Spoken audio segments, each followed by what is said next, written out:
सच, हाँ, मीठा बोलो सच्चाई से। पर सत्य को कितना भी आप मोड़ना चाहो, मीठा करना चाहो, नहीं हो पाता है।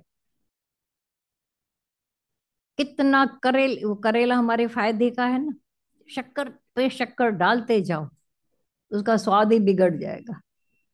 कभी करना, करेले को चाशनी में डाल देना, तल भून के, क्या भी खा नहीं पाओगे। बोले वो अच्छा है जो कड़वा था, ओरिजिनल। ऐसे ही ये ओरिजिनल दादा भगवान के वचन जब गाली देते हैं।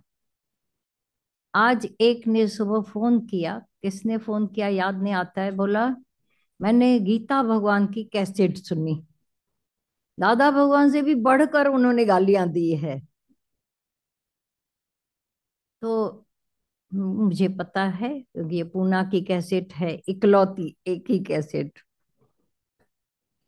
जरूर कुछ उनके सामने ऐसा आया होगा, तब भी तो उन्हें गाली देने को मजबूर होना पड़ा। ऐसे तो नहीं वो देते थे। क्यों? ऐसा कुछ किसी ने दिखाए होंगे अपने करतूत या कर्म बोले, जो गीता भगवान को इतनी तकलीफ लेनी पड़ी। ये अभी मैं कह रही हूँ, उस समय नहीं बोला उनको। मैंने बोला बड़ा सीन हो गया था उस समय।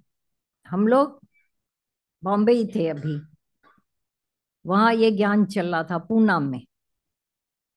दूसरे दिन हम लोग पहुंचे, कुछ लोग अभी एंटर ही नहीं हो रहे हैं, तो गीता भगवान के बड़े जेठ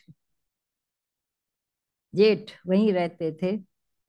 उन्होंने आकर बोला, पता है कल गीता भगवान ने जो ज्ञान चलाया है, गीता भगवान ने ऐसा ज्ञान चलाया, हमारे कपाट खोल दिए। हमें पता पड़ गया था सबको बॉम्बे में। क्या क्या चलाया, बोला ऐसी ऐसी गालियां दी। कभी मैंने वो रूप नहीं देखा था उनका, लेकिन जब उन्होंने ये दिया है, एक एक को सुधारा हो गया। अच्छा, वेरी नाइस। हम लोगों ने आकर फिर से सुनी, क्योंकि ऊपरी ऊपरी तो कानों में आई थी बात। तो अंदर अफसोस भी हुआ कि गीता भगवान की शरीर की तकलीफ है और ऊपर से ये देना पड़ा उनको। लेकिन उस वाणियों ने जो मिरेकल किया था, ये मन मस्तियों में आ जाता है कभी कभी। ऐसा भी नहीं कि रोज, हमने कहा रोज दें तो पसंद आएगा, नहीं देंगे। दादा भगवान बोलते थे 1 लाख दो तो भी मैं नहीं दूंगा गाली। पर हमारे उद्धार के खातिर अर्श से उतर कर गुरु फर्श पर आकर हमें उठा के अर्श पर पहुंचाता है। इतना काम, जैसे प्लेन था तो धरती पर खाली, उस दिन कहा ना भाई, अगर आकाश में उड़ता रहता तो हमें कैसे उठाता। फिर नीचे आता है, नीचे आकर सबको उठा के फिर सैर कराता है। सैर करे सुबहानी। ऐसा ही ब्रह्मज्ञानी अपने आकाश रूपी, आत्मा रूपी आकाश में विचरण करता रहता है हमेशा, सैर। ये हमारे खातिर वो नीचे आता है, हमारे जैसा होकर बैठता है। वैसा ही अगर जानवर होकर आता तो हमें नहीं दे पाता भाई।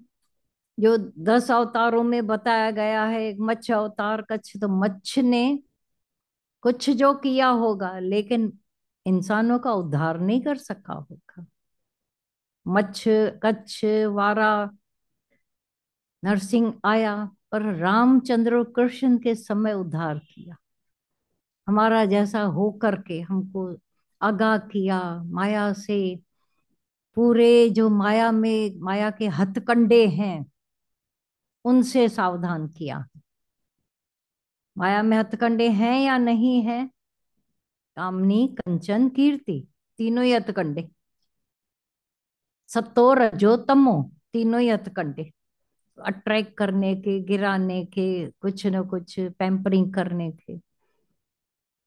तो चढ़ते जाते हैं, देखते जाना, चढ़ते चढ़ते कभी भी ऐसी रुकावट ना आए कि हमारी चढ़ाई बंद हो जाए।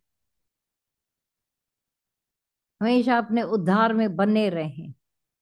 तो देखो हमारा जब उद्धार गुरु करता है तो साम दाम दंड भेद चारों ही अपनाता है।